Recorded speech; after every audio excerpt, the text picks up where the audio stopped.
Usual, let's start with the shorter topics so that we don't get carried away. Let's talk about Lil Kim and, of course, Advovo BBL. Now, Lil Kim herself has kind of been going viral on the internet because a TikToker decided to create a dance trend to Lil Kim's sound, which has kind of been gaining a little bit of traction. She's excited. She's been going on platforms celebrating the virality of her sound. Now, contrary to what a lot of you might think, I do believe there's absolutely nothing wrong with her celebrating her song going viral because, to be honest, when last did Lil Kim get a moment like this? So I totally understand her zeal when she goes on these platforms. This is literally a once in a lifetime situation for her. So I properly understand why she probably felt the need to do actual interviews because of that viral song.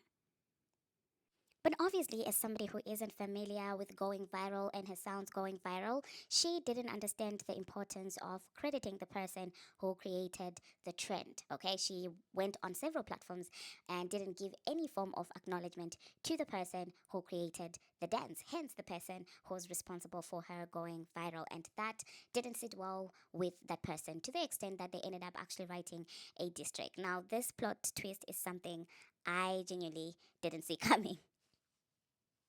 In as much as I feel like Lil Kim should have, credited him or something like that, going as far as writing a district is just hilarious to me. When I saw that, I was like, okay, this is getting interesting. Now, that being said, it appears that she also is working on something with Advocate BBL. There's a video that is circulating online with the two of them in a room full of sharks. Why am I saying that? In a room full of men, and of course, you guys know the deal with both of them. It's not just surgeries that they copy each other. She Advova BBL doesn't only draw inspiration when it comes to surgery. From Lil Kim, she also does draw inspiration in the form of allegedly being a reader, also known as a reciter. There have been rumors, you guys, that Lil Kim didn't exactly pen her songs, that it was Biggie who was doing the penning. So, I mean, it seems like they really relate to each other on all levels, okay? Not to also mention that they both have some really, really strong feelings, negative feelings, obviously, towards Onika. So I'm not surprised that the two of them would be working together. But then again, I'm kind of surprised because it's been a trend with a lot of these girls. When they are hot and popping, they will mention Lil Kim and say that she is their inspiration just to spite Nicki Minaj. But when it comes to actually giving her jobs, giving her work, working with her, none of them really seem to want to do that.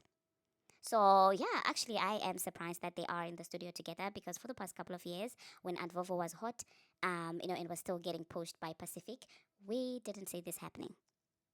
But now that things are kind of looking sketchy, they're working together. Now, I did hear different conspiracy theories about what's going on, with some people saying a joint album. Sorry, I don't think that's gonna happen. A joint album is a bit of a stretch. That's pushing it when it comes to those two. What I do think, however, my theory, I could be wrong. This is just me and my theory about why they are together in the studio. I believe that they are probably working on a remix of Lil Kim's song that has gone viral. Now, if you have observed Advovo BBL at all, you know that she likes to jump on hot things created by others, and she likes to benefit off of everybody's hype. Everywhere where the wind is blowing, you will find Advovo BBL that direction, which is the same reason why she got in trouble by a lot of people when she tweeted what she tweeted after, of course, the entire Camelo, Anthony situation. It's not that people were not sympathizing with the boy. No. People saw her for exactly what she is, a person who hopes to speak on any and everything that's trending in the hopes of getting some form of attention and in the hopes of playing as if she cares about black people. That's what she does if you've observed her. So I do believe that there might be a possibility of her wanting to benefit from the hype surrounding Lil Kim's song.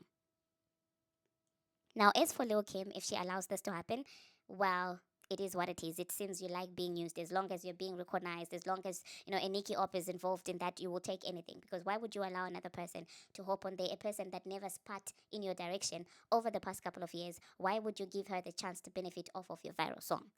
But anyway, let me know in the comment section what you think about that, you guys. Now let's move on to the next thing that we're going to be talking about. Let us talk about Asabroki and, of course, the Savage X Fenty underwear. No, I'm just joking, but you know what I'm talking about. What is going on? In my mind, when I saw that, I was just like, somebody call Cisco. He would go mad. He would really go crazy watching that man. But anyway, that being said, after that incident happened, obviously the internet went ablaze with some people saying that this man, certain videos started recirculating again about the alleged preference of this man. Now, on this channel, to be honest, we do not care about what anybody likes. If you like it, you like it. And from the look of things, if indeed it is true that he does swing both ways, it appears Rihanna might actually be on the know because after those things started to circulate, she ran, and she did PR for this man. Okay, they were in the clubs, dancing and doing all sorts of things. So honestly, with regards to that, if Rihanna likes it, we absolutely love it. Let me know in the comment section what you think about all of that. Now, moving on, still speaking about thongs and stuff like that, let us talk about Stephon Diggs. Now, you guys, since this man started dating at Vovo BBL, you guys don't know how to leave him alone. Because why are some of you going to his alleged Finsta and commenting, "Oh, happy Pride"? Why? Sometimes I look at you guys and I sigh. Because why do you do this to this man?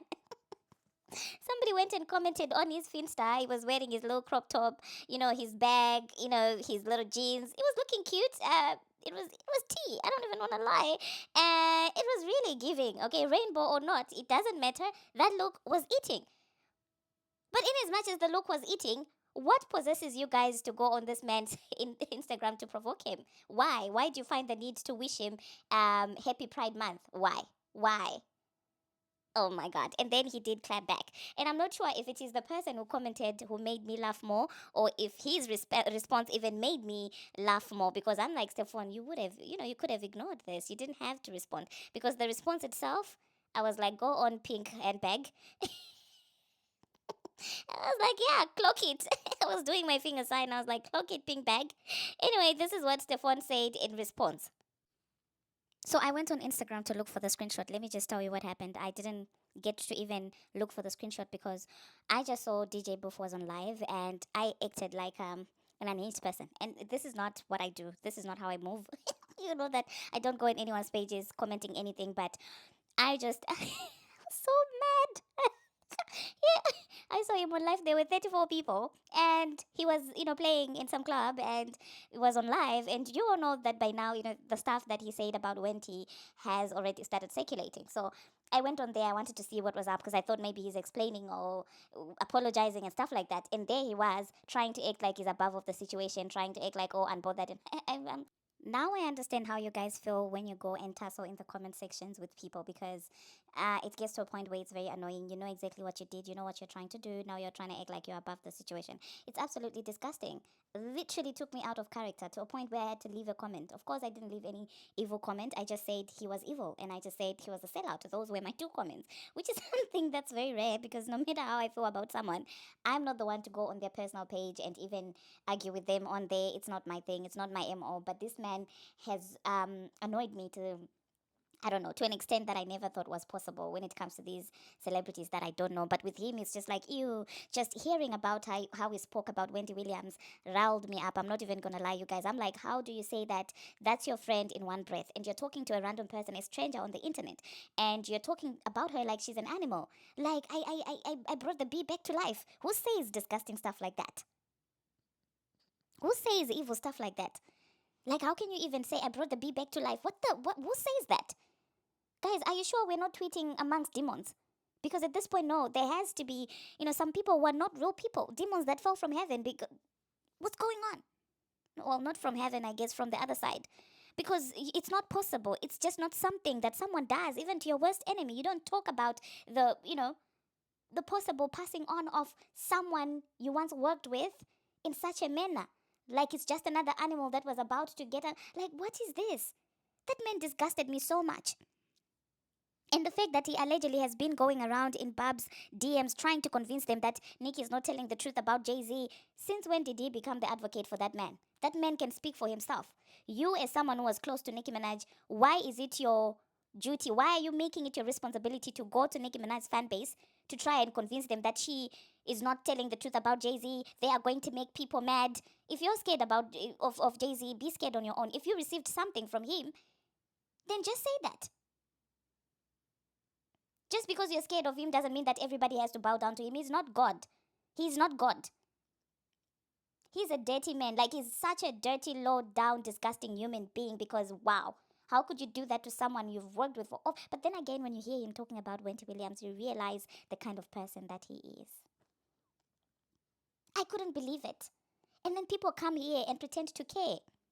Talking about, I did that so that she gets help. I did that so that she gets help. Ew. Ew. Do you realize that in life, really?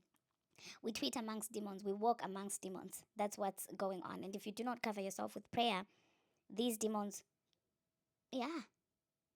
But anyway, I will insert you guys what these guys had to say about this man. Of course, all this is alleged, but I really want also to thank the first guy that I'm going to insert for being a very smart person, because clearly he thought this Babs was going to run with this to the media.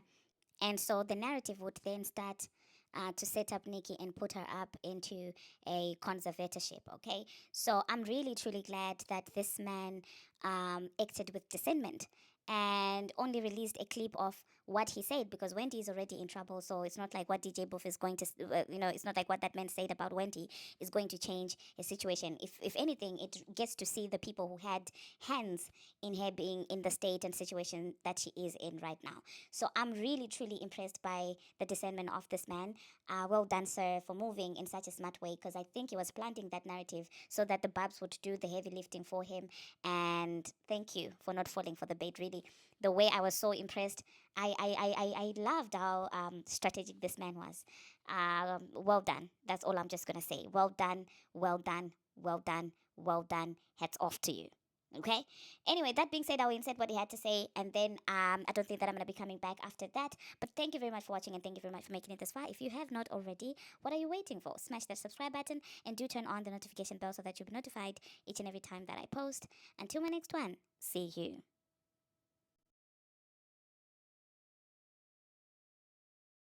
There's a huge corruption in the music industry, and I feel like people are scared to talk about it, but I am not. I can now clearly see the group of people who have been pushing negative narratives on Nicki Minaj's name at any expense, especially after somebody who was supposed to be close to her had me on the phone for an hour yesterday. As crazy as this is gonna sound, I was called yesterday in an attempt to sway me to not support Nicki Minaj anymore. I don't think it's because they think I'm personally close to Nicki Minaj. I think they believe if they can get one of her supporters that has a good following to not support her, then I can convince you guys to not support her. The other day, a story hit my table about Nicki Minaj's 10-year DJ Boof, speaking to one of her fans, telling them not to believe anything she says and that she doesn't know what she's talking about. The Nicki Minaj supporter says they were warned to stop talking about Jay-Z. They asked DJ Boof, why are you warning me to stop talking about Jay-Z like Jay-Z asked you to do it? And DJ Boof apparently laughed and said, you smart. Anyways, I make a video about that topic, and shortly after, I'm messaged by a fake account on my TikTok, and they say, hey, have you talked to DJ Boof? I'm like, why the fuck would I have talked to DJ Boof, considering DJ Boof is moving weird right now, and I'm the motherfucker who shines light on the weirdness. Anyways, I asked for proof that they had a conversation with DJ Boof, because I'm hearing too many conversations about DJ Boof, and I'm seeing no proof. They sent me a screenshot of an Instagram rather than sending me proof that DJ Boof talked to him, so I was like, okay, this is a little funky, this is not what I asked for. On top of all that, now they're telling me maybe I should just hear DJ Boof out, and maybe I need to hear his side of the story. They also mentioned that Boof claims that Jay-Z has no problem with Nicki, but I'm like, Jay-Z just dissed Nicki on the stage, and then shortly after that, I was blocked by the fake account. 5 minutes after I was blocked by this fake account, I get messaged on Instagram by DJ Boof's official account. He tells me I'm wrong for what I said about him in my video. I'm like, okay, prove me wrong then. He tries to call me. I'm like, I'm not with the phone call stuff. I'm not about to call you. You been over there with the deep voice disco demon and Lama Lip Z. I'm not even about to play with you on my phone. He kept calling my phone. I kept declining. He kept pestering me to get on the phone. I kept saying I didn't really want to.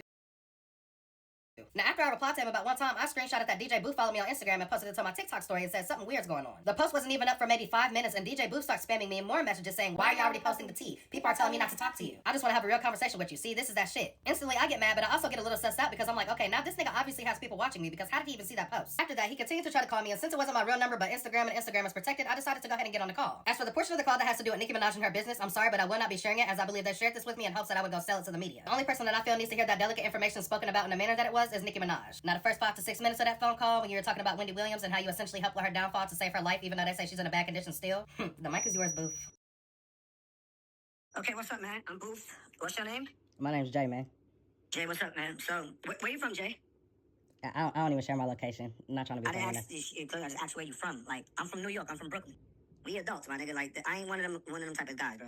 I'm coming at you respectfully. We grown men. No, I feel you. It's cool, my nigga. Like, I'm not even on that. But so let me explain this. So we not on that type of time. We not on that girly shit, whatever. I have no problems with gay. I'm not one of them niggas, bro. Okay, so I just want to make sure we, cause I don't want to make this long. I gotta catch a flight. I gotta go work. So, alright, I'm Boof. I've been DJing. I'm 40 years old, my nigga. I mean, 40 years old, right? I've been doing this a very long time. I run all the clubs in New York, Atlanta, Charlotte, Miami, Las Vegas, Scottsdale, Arizona, Detroit, right? I've been doing this a very long time. I'm a God-fearing guy. I come from a 2-parent home, older sisters. I have kids, my nigga. I got a kid in college. I've been successful before working with Nicki, anybody. You know what I mean? I own 41 properties in the state of Georgia, Albany, Covington, and Porterdale, Georgia. I have a pizzeria and a restaurant opening. Okay? I'm not bragging. I'm very thankful. I went to college. I come from a 2-parent home, bro. Raised with loving sisters, loving parents, all that. I'm Trinidadian. So that's just who I am. I'm fair. I'm loyal. I'm all that. I'm a hands-on dad. So let's just talk about what's up at stake. So I DJ a lot. I want you to have this perspective. I'm a DJ. I knew Nicki since high school. Right?